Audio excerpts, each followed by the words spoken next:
On the left-hand side, Cavendish bounces out of here. Chierlek's going to go for it. Chierlek, Cavendish goes in the middle. Cavendish goes for the line. Is he going to get this one? Oh, it's a massive crash on the finish line. Hausler goes down. Cavendish goes down.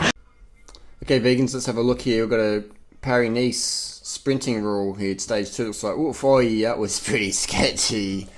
So we won't mention names. We'll just talk about red and yellow. So we have the rider in red. He comes swinging across. The rider in yellow is like, dude, what the fuck are you doing? Have a look at here.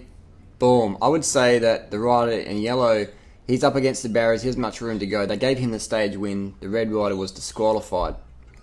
Let's have another little look-see. Let's really slow it down. You can see the rider in the red is pushing that yellow guy against the barriers. He's swung over to the left of the road. And watch his elbow out. See, like, he's trying to hook his elbow out a little bit. See how his elbow on the right is like flicking out? So he's almost trying to crash him a little bit, but he's saying, if you want to come through, bro, we're going to crash. And he keeps his elbow flared so the yellow rider can't get through. Dodgy move, unfair move. He couldn't beat the yellow rider on a fair square sprint, so he resorted to some dodgy tactics. Let's have another look there. So the rider in yellow knows what he's been doing. And the rider in red's like, what do you mean, bro? Like, I didn't do nothing. But he did. He swung over, put him into the barriers, stuck his elbow out thinking that the camera won't see it. That's just the dumbest fucking move ever. That's a really stupid move. It's like, you're on TV, you're on camera. Like, you can pull those tricks when no one's watching. Look at that. Watch his elbow. Look at that red elbow. Look at that red elbow. It's getting really flared. The yellow rider's got nowhere to go. It's either the barriers or crash. And the red guy is just like, fuck you. If you're going to come through, I'm going to crash you. So he couldn't beat him on sheer skill. So he resorted to some dirty boxing techniques. That is how cutthroat pro cycling is. That's how cutthroat it is. And that sort of attitude breeds you know what. So I think that's unfair.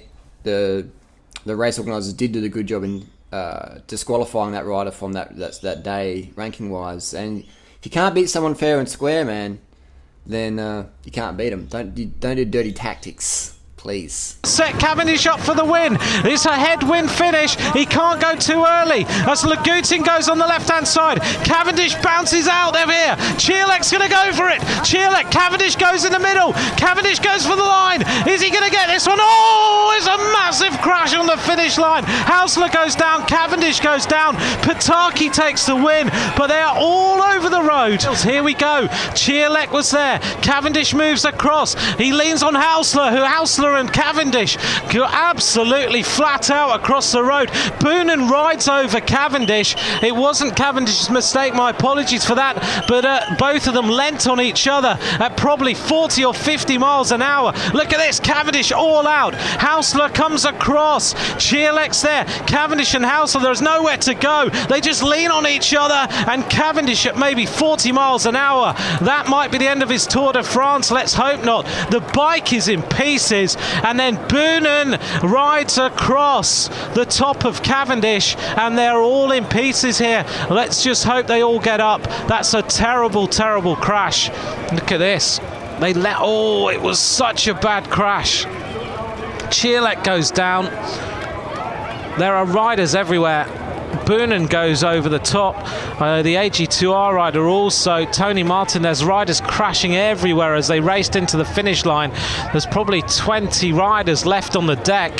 Just look at the amount of skin Hausler's lost. That's very, very sore indeed.